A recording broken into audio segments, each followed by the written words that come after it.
America, cause that boy good. Now tell me what got 2 tongues and knows how to spit rhymes. 2 thumbs up, you gon' point him at this guy. Al Hedison couldn't be this fly. So ask how I feel and you all reply like I feel so awesome. How you feel? Awesome. I guess that's awesome. Shorty, you fine and your body is awesome. Yeah, wanna roll? Awesome. Well, let's go. Awesome. Hands in the... What's up, y'all? Welcome back to the ZayMoolaSportsPodcast. I'm your host, Isaiah, and we received shocking news on last night as Notre Dame guard Olivia will forego the WNBA Draft and enter the transfer portal. And I'm surprised by this decision because she was projected to be the 2nd overall pick in the draft. I had her going 2nd overall in my mock draft, but I can understand why she would want to stay in college because she can make more money in college via NIL deals than she can in the pros. So I get it from that standpoint. But y'all, I'm very surprised that she is entering the transfer portal because I really thought she loved Notre Dame. Her and Hannah Hidalgo, they were one of the best backcourts in women's college basketball. And it just seemed like she was going to end her career as a Notre Dame Fighting Irish. But now she has entered the portal, and this is going to leave a huge void for Notre Dame because Olivia is probably the best point guard in women's college basketball. She's definitely the best floor general in women's college basketball. And there's not too many players out there that have the vision that she has. So Notre Dame is going to have to fill her void. But y'all, I think there are 5 teams that make sense for her in terms of fits. The first team is the LSU Tigers. They have phenomenal talent with Fly Johnson and Michaela Williams, but they really need a playmaking point guard. They have not had a playmaking point guard since Kim Mulkey got there. They had Alexis Morris, Haley Van Lith, and Cheyenne Day Wilson. But Olivia will give them that true floor general that they desperately need.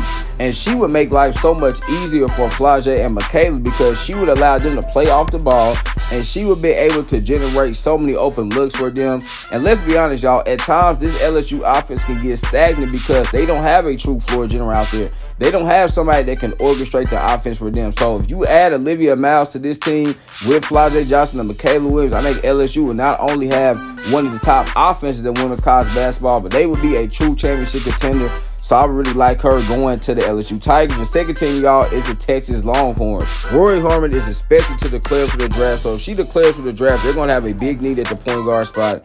And what better way to fill that need than to add the best point guard of women's college basketball, which is Olivia And can y'all imagine her and Madison Booker in the same backcourt? That would be a dynamic duo waiting to happen. So I think they would be a good fit for her as well. The third team, y'all, this might be a sleeper team, but the third team is the Kentucky Wildcats. Georgia Amore is declaring for the draft, so they have a massive need at the point guard spot. And I think Olivia would be a phenomenal fit for what they do. We know Kenny Brooks loves having veteran point guards run his offense because when you're a veteran point guard, particularly when you're a veteran point guard that's a floor general, he is going to trust you to make the right decisions, to make the right plays, get your teammates open shots. That's why him and Georgia Amore had such a good relationship because she was basically a on-court coach. I mean, because the way she plays basketball, her basketball IQ, she fit in so well for what he wanted to do offensively, and that's why they had a ton of success. And I think Olivia will be able to replicate that success, y'all. So, again, Kentucky might be a sleeper team. They're probably a team you're not going to hear too many people talk about, but because of the need they have a point guard and because of her fit within Kenny Brooks' offense, I think she would make a lot of sense going to Kentucky. The fourth team, y'all, is the TCU Horned Frogs. They're kind of like Texas and Kentucky. They're probably going to be losing their point guard, Haley Van Lith, to the WNBA Draft. So they're also going to be in the market for a point guard. I mean, we saw the success that Haley had this season at TCU being a primary ball handler. And people forget, man, when Olivia first arrived to Notre Dame, like she was a primary ball handler. Obviously, that changed this season because, you know, you had Hannah Hidalgo and Sonia Citron, who are also really good ball handlers and playmakers. But if she goes to TCU, I mean, she is going to be the player that orchestrates that offense. She's going to have the ball in her hands a ton, which I think that's what she's looking for as well, because that's another thing, y'all. I mean, I think the reason she probably transferred out of Notre Dame is because she wanted to be the star of the team again, kind of like she was her freshman year at Notre Dame. So if she goes to TCU, she would be the best player on the team. Again, they're going to be losing Haley Van Lith. They're also going to be losing Sedona Prince. Maddie Shear will be coming back next year, and I think they will have a really good backcourt. People forget, Maddie Shear was a good player her last couple of seasons at Kentucky. So with her coming back and you add Olivia Miles, they will instantly have one of the best backcourts in women's college basketball. And y'all, the fifth and final team that I think would be a good fit for her is the NC State Wolfpack. If she want to stay in the ACC, I think she should go to NC State because they're going to be losing. Y'all hear me say this again. They're going to be losing Azai James and Sanaa Rivers to the WNBA draft. So they need a point guard. I think y'all started to catch on. All of these teams need a point guard.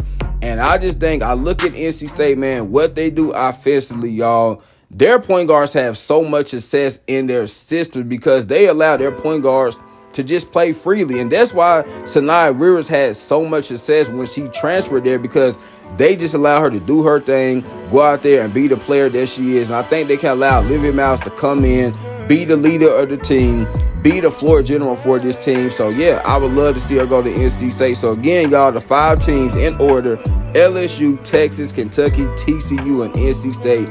These are the 5 teams that I think would be the best fits for Olivia Miles. Now, obviously, a lot of teams are going to be interested in her. I mean, UConn's going to be interested in her. South Carolina's going to be interested in her. USC could probably be interested in her. But I think these are the 5 teams that make the most sense. But, y'all, I cannot wait to see where she goes, because this is one thing we know. Wherever Olivia Miles goes, she is going to be the best point guard in the nation, because that's what she's done the last 3 years at Notre Dame. So there y'all have it, man. This was another episode of ZayMoolaSportsPodcast. Remember, y'all, last good message of what? Make sure you get your daily dose. Y'all know I'm going to end it, man. I love y'all. God bless. Peace.